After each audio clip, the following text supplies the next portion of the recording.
الذين ينقضون عهد الله من بعد ميثاقه ويقطعون ما أمر الله به أن يوصل ويفسدون في الأرض أولئك هم الخاسرون۔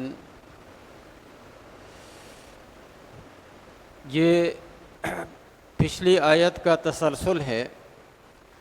اللہ تعالیٰ نے فرمایا کہ وَيَهْدِي بِهِ كَثِيرًا وَمَا يُضِلُّ بِهِ إِلَّا الْفَاسِقِينَ۔ اب فرماتے ہیں کہ وہ کون لوگ ہیں فاسقین، جن کے کفر میں، گمراہی میں، قرآن کے نزول کی وجہ سے، سننے کی وجہ سے، اور اس کے احکامات نئے نئے جو نبی پاک صلی اللہ علیہ وسلم کی زبانی بیان ہوتے ہیں، ان سے ان کے فسق میں اضافہ ہوتا ہے۔ وہ کون لوگ ہیں؟ فرمایا الذین ینقضون عہد اللہ من بعد میثاقہ، وہ لوگ ہیں جو اللہ سے کیا ہوا عہد توڑتے ہیں، من بعد میثاقہ، اس کو مستحکم اور مضبوط کرنے کے بعد، وَيَقْطَعُونَ مَا أَمَرَ اللَّهُ بِهِ أَن يُوصَلَ، اور اس چیز کو توڑتے ہیں جس کو جوڑے رکھنے کا، ملا لینے کا اللہ تعالیٰ نے حکم دیا ہے۔ وَيُفْسِدُونَ فِي الْأَرْضِ، اور زمین میں خرابی کرتے ہیں۔ أُولَئِكَ هُمُ الْخَاسِرُونَ، اور ایسے ہی لوگ خسارہ پانے والے ہیں۔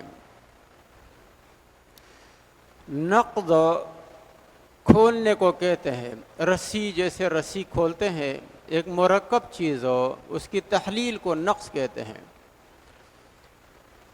تو چونکہ یہ لوگ وعدہ توڑتے ہیں، اور وعدہ میں بھی چونکہ ایک اور دوسرے کی بات ایک دوسرے سے مربوط ہو جاتی ہے، تو وہ دونوں باتیں بمنزلہ ایک امر مرکب کے ہو جاتی ہیں۔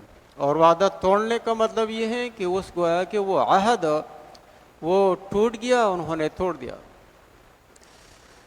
اب یہ کون سا عہد ہے، کون سا وعدہ ہے، کون سا میثاق ہے کہ جو ان لوگوں نے توڑ دیا؟ کیونکہ میثاق اس عہد کو کہتے ہیں، اس پیمان کو کہتے ہیں کہ فریقین اس کو پورا کرنا ضروری سمجھتے ہوں، اس کو میثاق کہتے ہیں۔ وثوق سے ہے اور ایثاق سے ہے۔ رسی کو بھی کہتے ہیں، قیدی کو یا کسی کو رسی سے باندھا جائے تو یہ کنایہ ہے اس کے مضبوطی سے، یعنی وہ عہد جو مستحکم کرنے کے بعد یہ توڑتے ہیں۔ اللہ تعالیٰ کو عہد شکنی بہت ناپسند ہے، شریعت میں وعدہ خلافی بہت ناپسندیدہ چیز ہے۔ اب پھر اگر وہ وعدہ اللہ سے کیا ہوا ہو، کوئی شخص وہ توڑ دے تو اس کا نقصان بہت زیادہ ہے، گناہ بھی بہت زیادہ ہے۔ لیکن سوال یہ ہے کہ یہ کون سا وعدہ ہے؟ اس میں بعض مفسرین یہ فرماتے ہیں کہ انسان کو اللہ تعالیٰ نے عقل دی ہے، سمجھ بوجھ عطا فرمائی ہے۔ ہر انسان اپنی اس فہم و فراست اور عقل کی بنا پر اس کا پابند ہے کہ جو کارخانہ قدرت میں بکھرے ہوئے دلائل ہے، ان دلائل پر غور کرتے کرتے اللہ تعالیٰ کی معرفت، اللہ تعالیٰ کے وجود، اس کی توحید، اس کی عظیم صفات کا اقرار کرے، اعتقاد رکھے۔ یہ ہر عقل مند پہ لازم ہے، کیونکہ کوئی بھی انسان جب کسی کام کو دیکھتا ہے تو وہ یہ یقیناً سوچتا ہے کہ اس کے پیچھے کوئی محرک ہے، اس کا کوئی سبب ہے۔ کوئی کام بغیر سبب کے نہیں ہوتا۔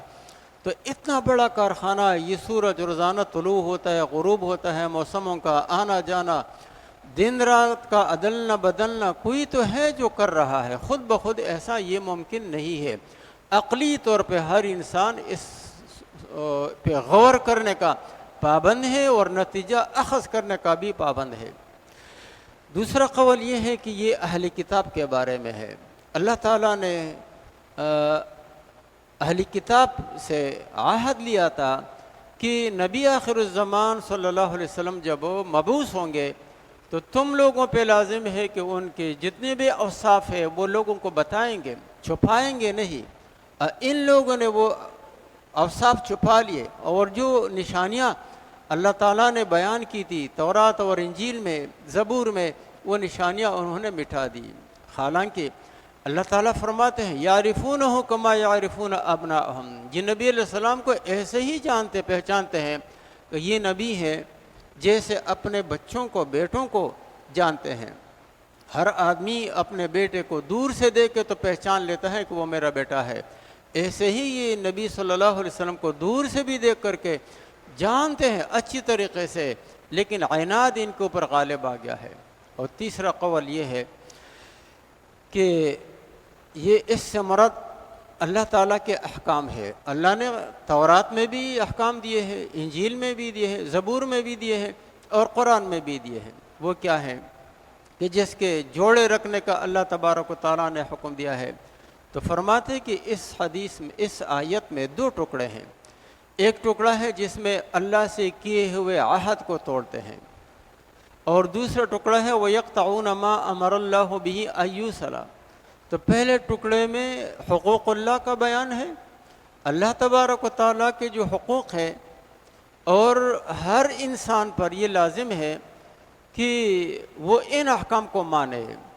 اور اس کا عہد ہوا ہے عہد الستو میں، جب حضرت آدم علیہ الصلوۃ والتسلیمات کی پشت سے اللہ نے سب ذریت کو نکالا، اور پھر ان کو مخاطب کر کے فرمایا الست بربکم، کیا میں تمہارا رب نہیں ہوں؟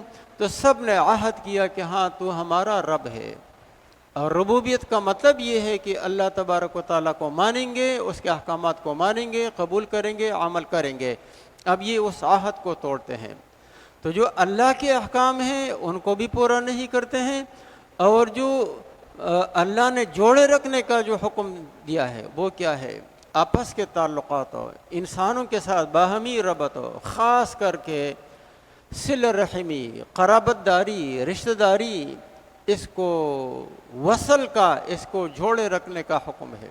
اب آدمی پر جو ہے لازم ہے کہ اپنے گھر کے اندر اپنے ماں باپ کا بھرپور خیال رکھے، ان کے ساتھ احسان اور نیک سلوک کرے، اپنی بیوی، اپنے بچوں، پھر یہ دائرہ وسیع ہوتا ہے، پھر اپنے چچزاد بھائی، اپنے خالزاد بھائی ہیں، پوپیزاد بھائی ہیں، یہ رشتہ داری جہاں جہاں تک جاتی ہے۔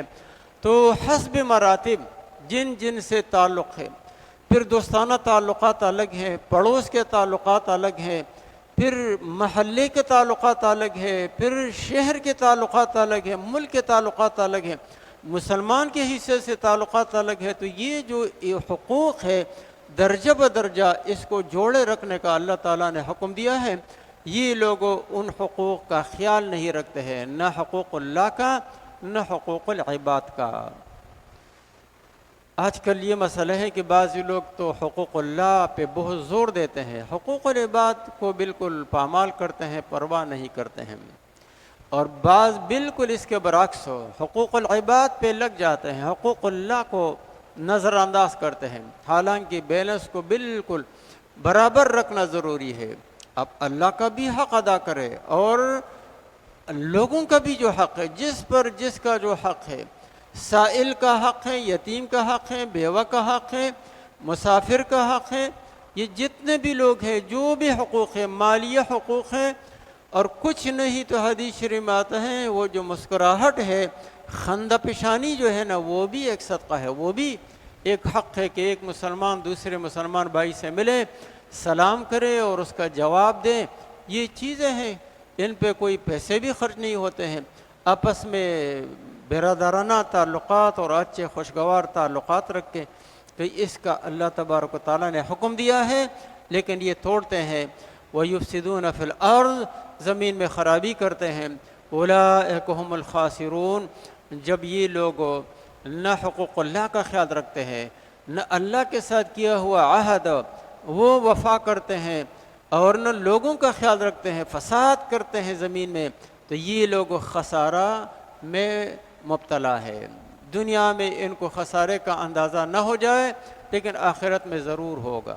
اس کا ایک اور مطلب بھی مفسرین نے بیان کیا ہے، بہت عمدہ مطلب ہے اس آیت کا، وہ یہ ہے اللہ تعالیٰ نے جس چیز کا حکم دیا ہے ایوصلا، کہ اس کو جوڑے رکھے۔ یہ عربیت کے لحاظ سے ایوصلا بھی سے بدل ہے، یعنی امر اللہ بھی اللہ نے اس کے ایصال، اس کے جوڑنے ملا لینے کا حکم دیا ہے، وہ کیا ہے؟ اللہ کا دین ہے۔ آدم علیہ السلام سے لے کر نبی پاک صلی اللہ علیہ وسلم تک اللہ نے لوگوں کے لیے یہ نظام بنایا ہے، یہ دین نازل کیا ہے اپنی طرف سے کہ تم اس دین کے جو حبل اللہ کہلاتا ہے، یعنی کہ اللہ کی رسی کہلاتی ہے، اس رسی کو تھامے رکھو۔ تو نوح علیہ السلام سے لے کر کے جہاں جب بھی انبیاء آئے ہیں، تو مطلب اس کا یہ ہے کہ پچھلی امت کے کچھ لوگ باقی ہیں، تو اگلی امت کے لوگ جو آ جائیں تو وہ دونوں مل کر کے اللہ کی اس رسی کو مضبوط رکھے۔ ان کو درمیان میں ٹوٹنا نہیں چاہیے، لیکن ان لوگوں نے کیا کر دیا؟ اس کو توڑ دیا۔ اہل کتاب بھی تقسیم ہو گئے، 72 فرقے ان میں بن گئے، اور یہود میں 72 فرقے نصارہ میں بن گئے، اس امت میں بھی 73 فرقے بنیں گے۔ تو یہ بٹ گئے۔ یہود نے کہا ہم الگ ہیں، ان کو نصارہ کو نہیں مانتے، عیسیٰ علیہ السلام کو نہیں مانا، اور پھر دونوں نے مل کر کے نبی پاک صلی اللہ علیہ وسلم کو نہیں مانا۔ حالانکہ ضابطہ یہ ہے کہ ہر پچھلی شریعت و اگلی شریعت میں ضم ہوتی جائے گی، ہوتی جائے گی، ہوتی جائے گی، اور سارے لوگ دنیا بھر کے وہ اس رسی کو مضبوطی سے پکڑتے جائیں گے۔ یہ قیامت تک یہ سلسلہ جاری رہے گا۔ لیکن انہوں نے اس رسی کو توڑ دیا۔